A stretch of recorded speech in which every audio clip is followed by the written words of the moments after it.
Hello. I am Kathy and this is Kathy's Country Life. Thank you for joining me today. We are got a couple of things going on today. One, I'm cleaning house, so I ain't all made up. But I want to get this started. I have a lot of green tomatoes. My tomato plants are dying and I just have gone out. They're starting to get a lot of bug damage. So I went out and I picked what green tomatoes that I had. And yes, I can fix fried green tomatoes, but I really wanted to make some salsa verde. I had tried to grow tomatillos. They did not work out for me. So I think I'm going to do a green tomato salsa verde Kathy style. I'm not really following a recipe. I've got ideas on what I want to do, but we're going to make some salsa verde, my style.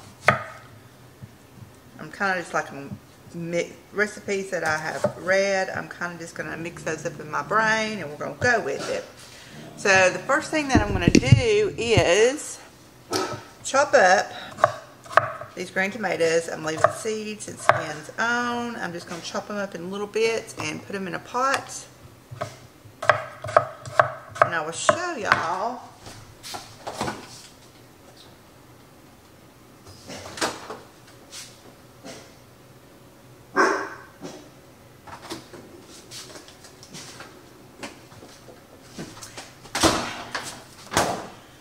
I got my new oven in, but prior to me getting my new oven in, I had it was a whole bunch of peppers, and of course I wanted them roasted for this, so I just put them in the air fryer. So I've got roasted peppers, all varieties. I've got jalapenos, I've got some sweet peppers, some habanadas, and some onions, and I just put them in the air fryer with some olive oil and roasted them. So this is what we're going to use for the peppers that's in it. So I'm going to get all these tomatoes chopped up and we'll get them on the stove to start simmering down. And we're going to make some green tomato salsa verde. Okay, I got them all chopped up and really not in any kind of uniform pieces. I just chop. I am going to go ahead and add the onion and the peppers that I had fake roasted in my air fryer. We're going to turn these on. Let me see, the knobs are different on this stove.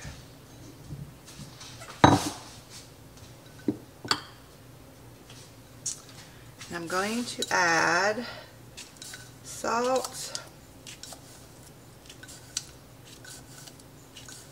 That's about 2 teaspoons. And some lemon juice.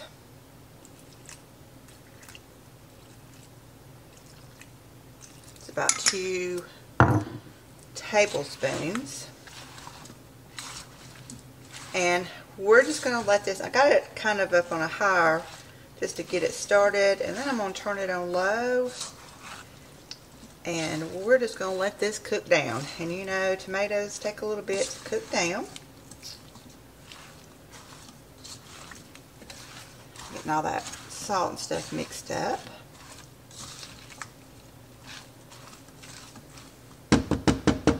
Put a lid on it.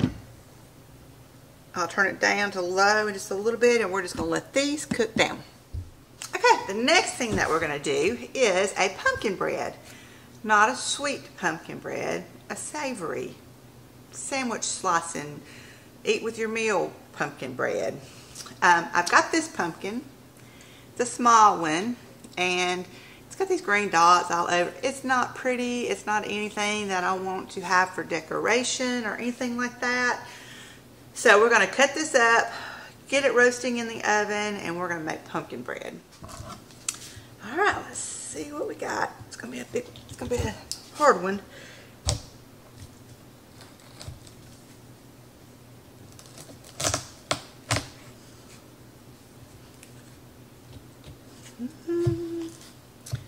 It's a big one. It's a hard one. which I picked this early because the vine had already died. But I think, oh yeah, it's going to be fine. Just want to get it cut up into chunks. Boy, it's got a hard outer shell.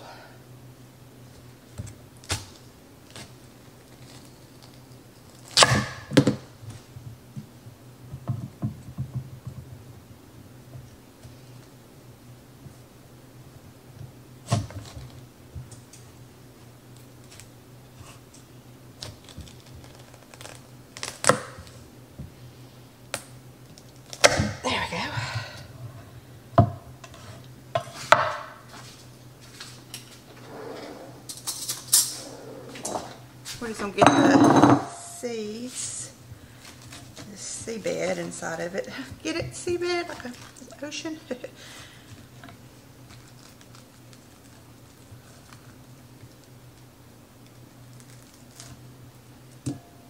It's a tough one, so it's going to have to roast for a while to soften up.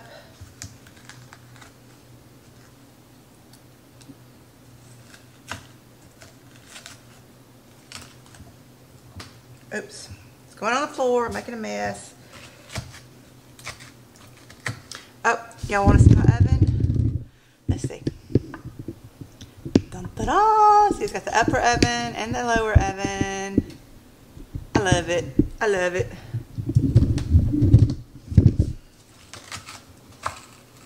I haven't used it. This is my first time to use it. And the whole time I've done without my oven, I've been wanting to make bread. Isn't that funny? Oh, it's just like, oh, I wish I could make bread. So now that I got an oven, I can make bread. Alright, I'm going to work on this. This is a tough little sucker. If I leave some seeds, it's going to be okay because we are going to strain this through a sieve. So I'm going to get this seed pouch out of these and we're going to put them in the oven and roast them. Okay, I got them all cut up. I am going to sprinkle some salt to help draw out the moisture while they are cooking. I'm just going to spray them with some avocado spray. And I'm going to use that top oven to roast these. I've got them on 350. It's already preheated. So, ooh, still got that kind of new smell. And gonna put those in there and let those roast and get softened up. If they start getting brown on the top, I will put some aluminum foil over it. Now, that's gonna take a while. So, I will be back for you just a second, but when everything is cooking and going along and we got something else to do. Okay, this is bubbling away. It's been going for about 25 minutes. Everything's getting soft and juicy. So, what my primary goal for this is to use it in Mexican dishes. Mexican and burritos, burrito casseroles, that type of stuff. So I am going to go ahead and put about a teaspoon of taco seasoning just to go ahead and give it that flavor.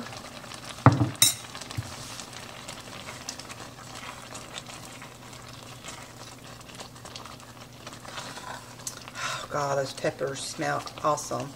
And I do have several jalapeno peppers in there. Y'all know that I am a wimp on heatness. So we are just going to let this go, let all the flavors develop, and then we're going to do a taste test. I'm going to turn this down on low, and we'll do a taste test probably in about 10 minutes and see how we're looking. Okay, it's done. I'm going to put it in the food processor. We're going to blend it up. Now then, my husband does not like the taste of cilantro.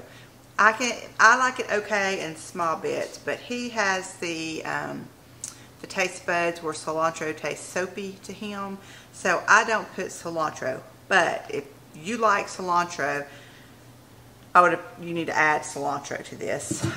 So we are going to take this. I'm going to wait and do a taste test after it's all blended up. But you can put it in your blender or your food processor. I just got the food processor attachment out.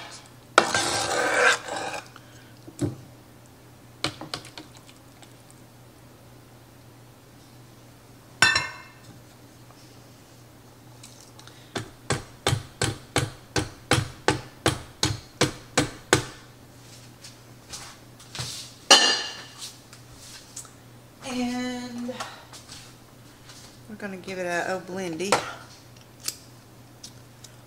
Well, I'm sorry, you weren't even over here. Oh, I just got a taste of it on my fingers. It tastes good. It's got some heat to it.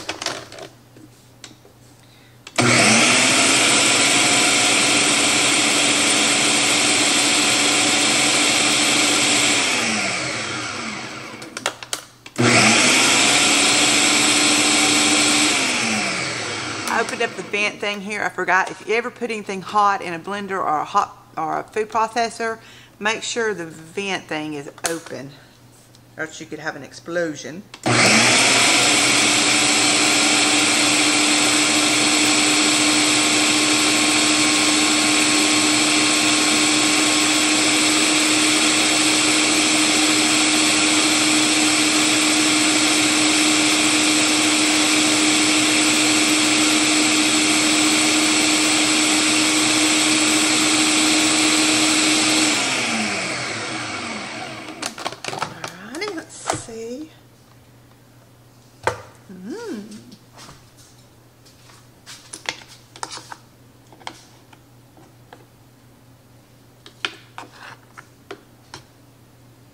Okay, it's hot, but I'm going to give it a taste test.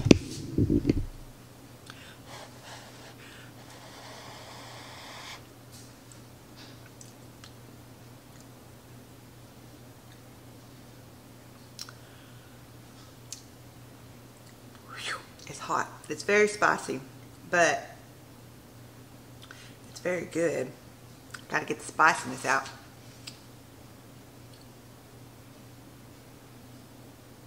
That's good. That's good like it is.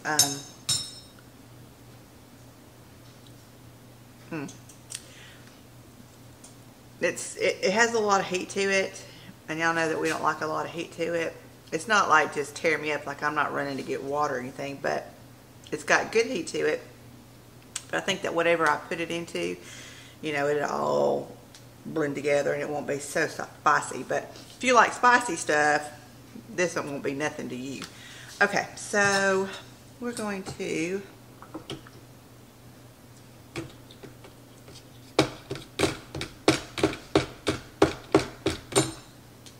get this out.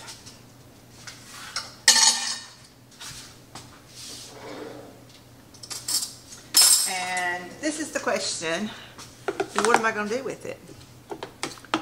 Well, I really don't think I have enough to get out my water bath canner for.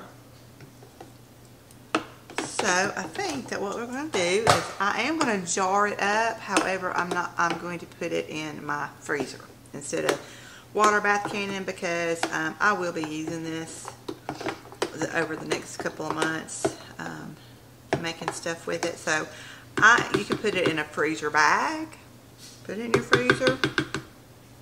But I think I'm just going to put them in jars and pop them in the freezer. So hang on. Alright, I got some pint jars out. I just got them out of the dishwasher. I had just washed them up. So we're going to go about 1 inch headspace, since it's going into the freezer and you want to account for any expansion.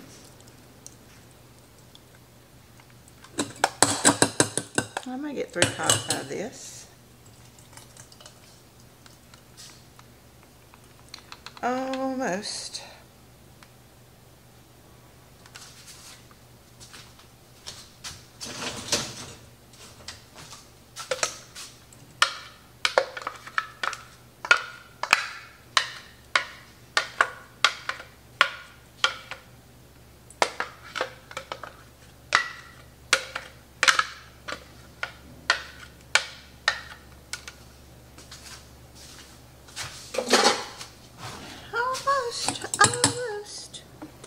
almost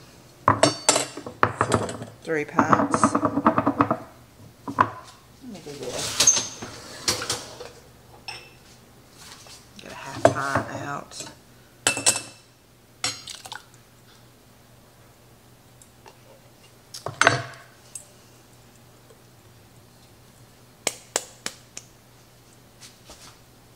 We'll do it like that. And it is popping hot. Popping hot. It has good flavor though. So I'm going to let it sit on the counter here. Come down to room temperature before I put lids on them. And pop them in the freezer. My camera cut off and I don't know why, but what I got in here is 4 tablespoons of warm water, 1/4 of a cup of brown sugar, and 1 tablespoon of active dry yeast. And we'll give this a little stir. And so I want my yeast to proof, which means that it gets all bubbly and shows me that it's still alive. I keep my yeast in a mason jar in the refrigerator. I used to make more breads than what I do now, so you know I could easily go through this before it killed off. But I haven't been making as much breads, and so I do like to make sure that I proof in a separate bowl just to make sure it's still alive. And then I keep any extras that I have in the freezer. And it's already foaming. I can tell that we're going to be good to go. Let me tell you a little bit about this bread. I found it on the internet. I was just going to make my sandwich bread recipe just with the pumpkin. But I found this one that the Stay at Home Chef posted years ago. I don't know if you've ever watched any of her videos. I remember years ago I used to love her videos, and I think that she got sick. She had some kind of illness. And so she's not doing them anymore. I think that there is still, the Stay at Home Chef is still on Facebook or YouTube, but somebody else is doing it. But this was her recipe, and so I was going to do hers, but I'm doubling it because I want to do 2 loaves because I want to share a loaf. So we've got the yeast proofing. I'm going to give that about 5 minutes to finish doing its job. And like I said, if you have instant yeast, you can just go ahead and continue on. I got Big Bertha here out to make the 2 loaves. This is a Bosch electric mixer, and so I'll be back in about 5 minutes and we will get started on all the ingredients and put them in the mixer and let it do its thing. Okay, we are ready to get going. Alright, I'm going to go ahead and put my yeast. Let me get a better angle. Okay, I think that might be a little bit better. We're going to put our yeast mixture in here.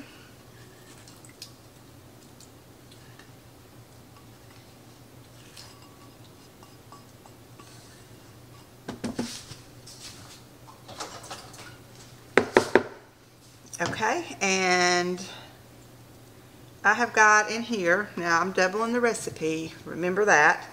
I have got a whole stick of butter. I have got 2/3 cup of milk, and I just warmed all that up in the microwave, and to this I added 2 eggs.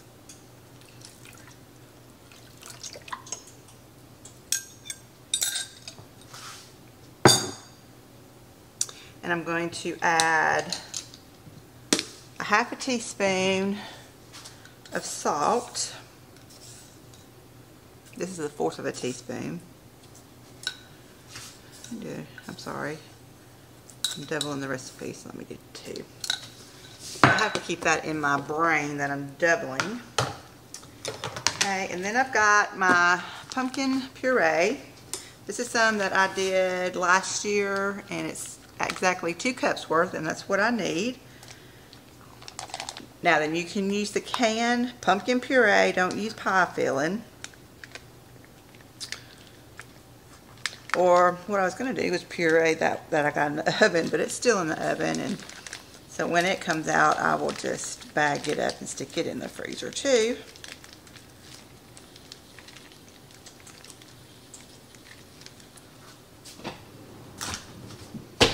Okay. And then we need 6-7 cups of flour. So this is, and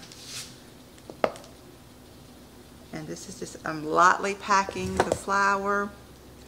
I'm not packing, I like to do this and fluff up the flour, and then add it this way. That's 2, 3, 4,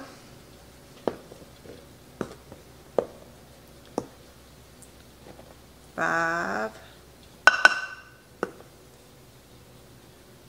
6, 7. Now you can use up to 8. You'll just have to, after we get it blending, we'll have to see how we're looking, if it's too wet. And then I'm trying to put on the splash guard here. And we're going to start it off on a low setting. Okay. Be okay if I plugged it in, wouldn't it? That would work better. There we go. This is on number 1 on my blender. You would do, if you had a KitchenAid, you would start it out on number 2.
Okay, it's a little more sticky, wet feeling than what I like. So I'm just going to put a 1/4 cup more, and I'll keep adding if I need to, but we're going to start out with a 1/4 cup.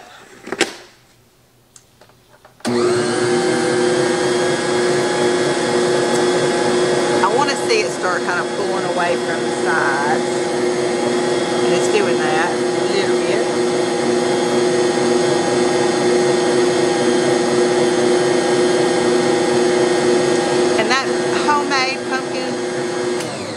That homemade pumpkin is a lot looser, watery, I'd say, because it's been frozen, than a canned pumpkin that's really thick. So that's why I think it's going to need more flour, because that pumpkin was very juicy. Okay,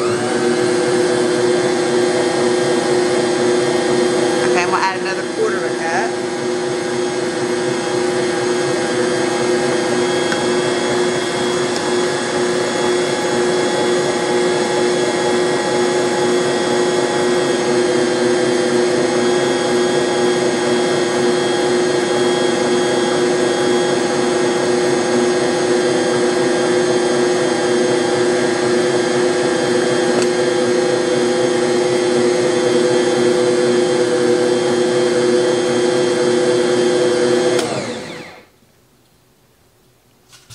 It's just almost there. I'm going to do another 1/4 cup, and I think that's going to do it.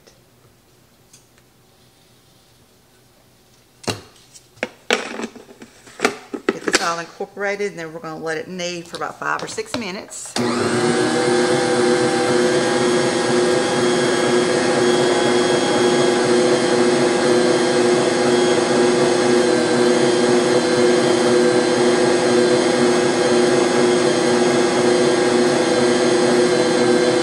Turn it up, and we're going to let it knead.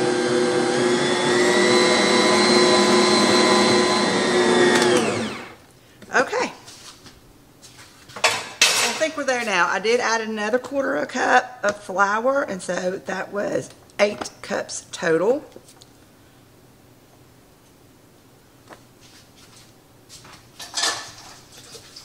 And it pulled clean out of the bowl, so that's good. I'm just going to get it into like a ball shape. It's still kind of sticky.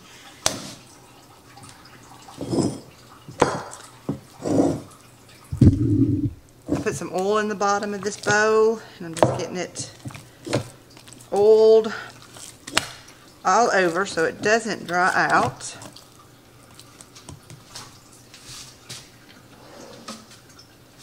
I'm going to get a clean dishcloth to put over it, and we're going to set it to the side and let it rise or double in size for an hour.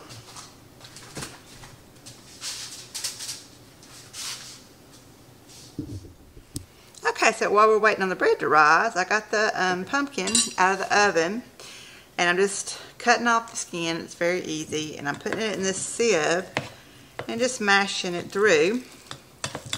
That way it'll catch any seeds, anything like that. This one I didn't take the skin off of, so the skin is stuck in there.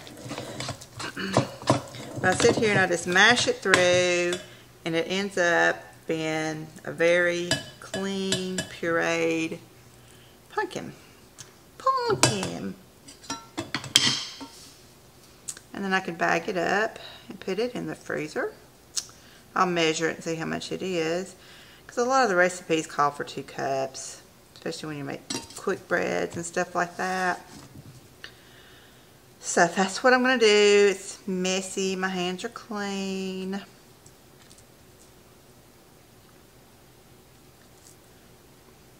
But that is what I'm doing.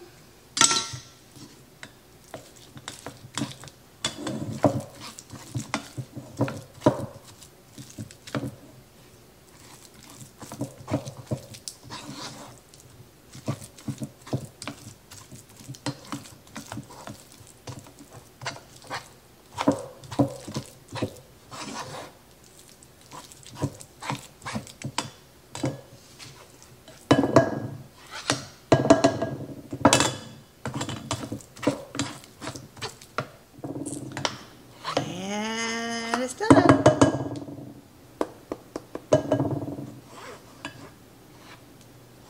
Scraping all that goodness off. Just had some seeds. Here's all my skins. And here is our beautiful pumpkin puree. Uh-oh. I didn't mean to do that.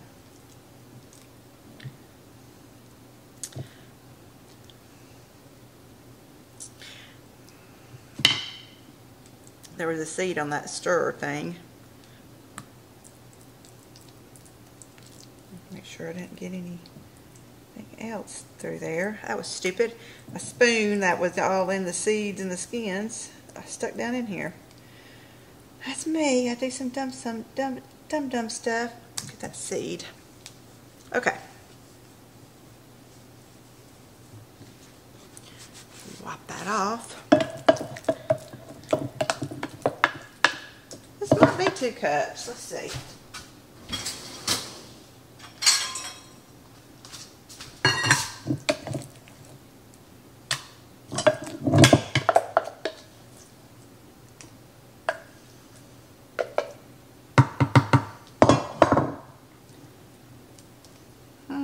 Nope, not quite.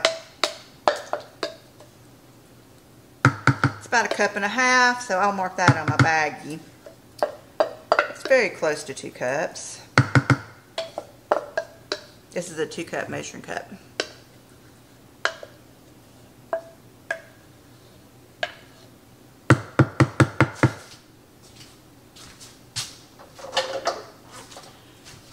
Very close to 2 cups, but I think it's at 1.5 cups.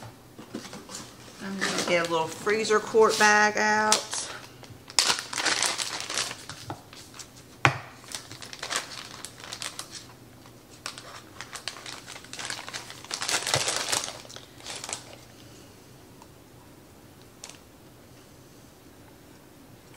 Yes, I'm using my hands today a lot. They're my tools. Okay.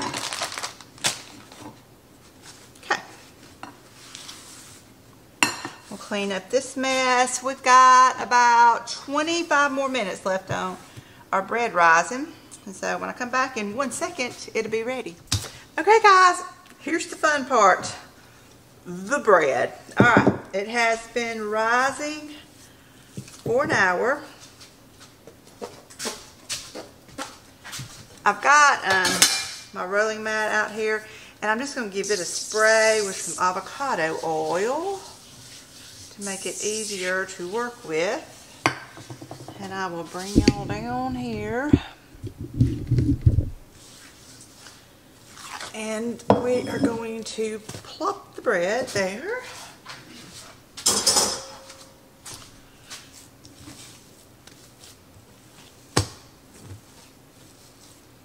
Okay, so we're going to do, this is 2 loaves, remember? So we're going to, I'm just going to eyeball it.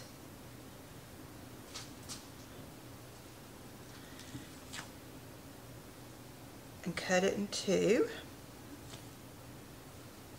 Now we're going to make a fancy bread out of this. Okay, so we're going to work with one at a time. So I'm going to cut this, which is 1 loaf, into 3rds, and I'm just eyeballing. We're going to braid it. So I'm going to take 1 and just start rolling it, making it into a snake, or whatever you want to call it.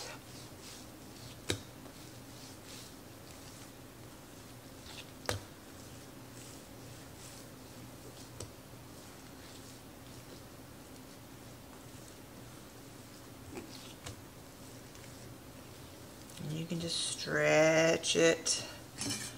Whatever you want to do.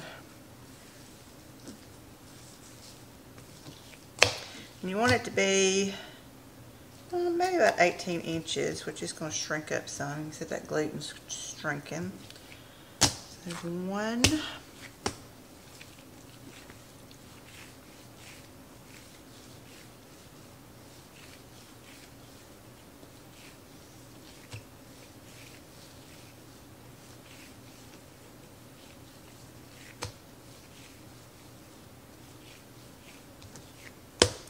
Two.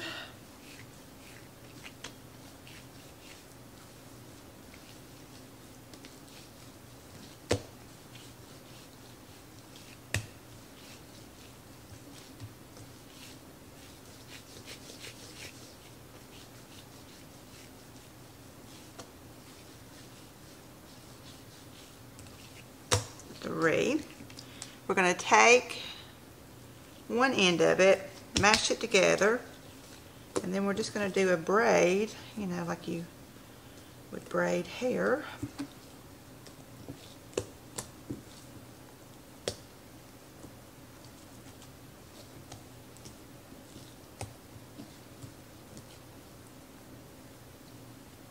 And then we'll pinch that end. It's got a cookie sheet with a piece of parchment on it, and we will lay that on it, put it to the side, and we'll do the same thing with this loaf.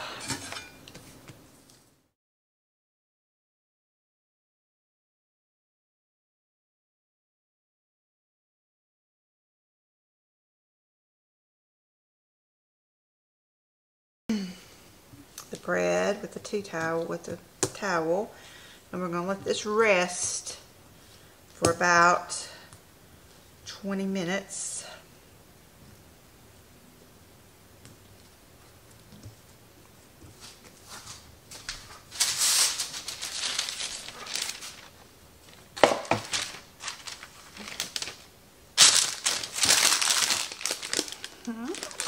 So I'm going to cover this up. We're going to let it rest for about 20 minutes. I'm going to go ahead and get my oven preheated, to 350 degrees. Should I use the top oven or the bottom oven? Well, I use the top oven for roasting the stuff. So let's go with the bottom oven and see how it does. Okay, I didn't plan on doing this in the video, but I'm not gonna, I am just whipping up something really easy for supper.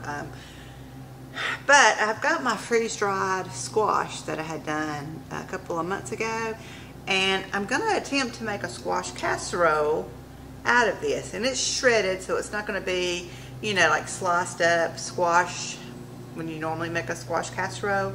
So this is shredded, and I need to get it rehydrated. So I got this little casserole dish. I got it at the thrift store yesterday for $3. I was excited about that. I have, it's been washed real good. So I'm gonna put some squash down in the bottom of this. And then I've just got some warm tap water. So I need to reconstitute this. I don't know how much water it's going to take.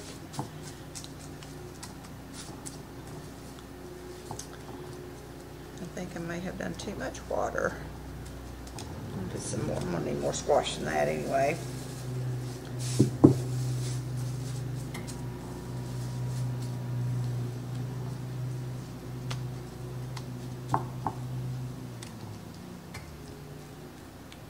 Smells like squash. I'm going to put this whole quart jar in.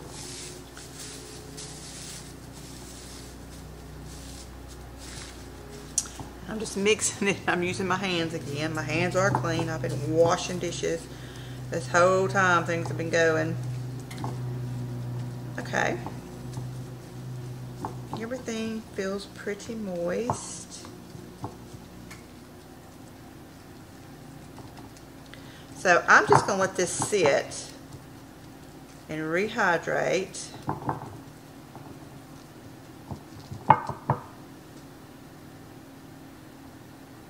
In this pan while we're waiting on our bread to rest.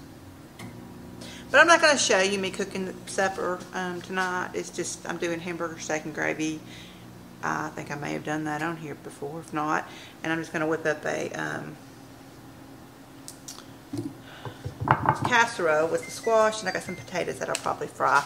So I will, oh, my oven's already preheated. I'll tell you this much, this oven preheats a lot faster than my old one. A lot faster. I like that. Okay. They have puffed on up. This side's bigger than this side. That's where I squeezed it and started it. I got a little egg wash. We're going to brush on here just so it gets nice and golden brown. These are going to cook in a 350 degree oven, 25-30 minutes. I'll start looking at it closely at about 20 minutes.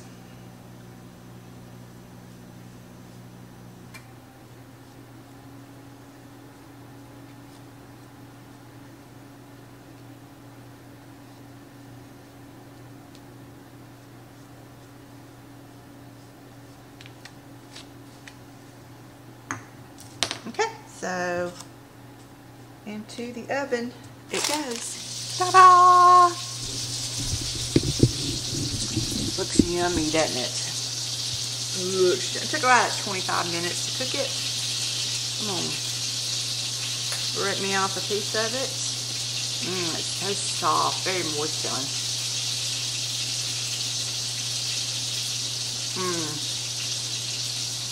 The pumpkin is subtle. They're good.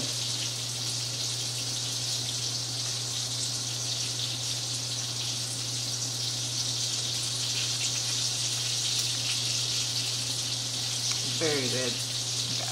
I just want to eat this whole thing. Okay.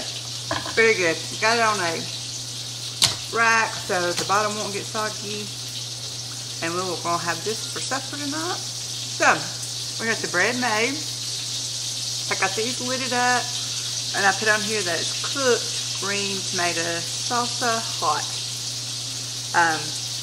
Because if I give this to somebody, I don't want them to think that I put cookie on here because I don't want them to think it's like salsa that you eat with chips or dips. Just be something to cook in a recipe with. Thanks for being here. I've enjoyed this day, and I'm cooking supper, and it's not anything fantastic. It's just I'm frying up some hamburger meat and I'm frying up some potatoes, and then I've got a squash casserole in the oven, and then we'll have to spread. So I will see y'all next time. Thanks for being here. Bye.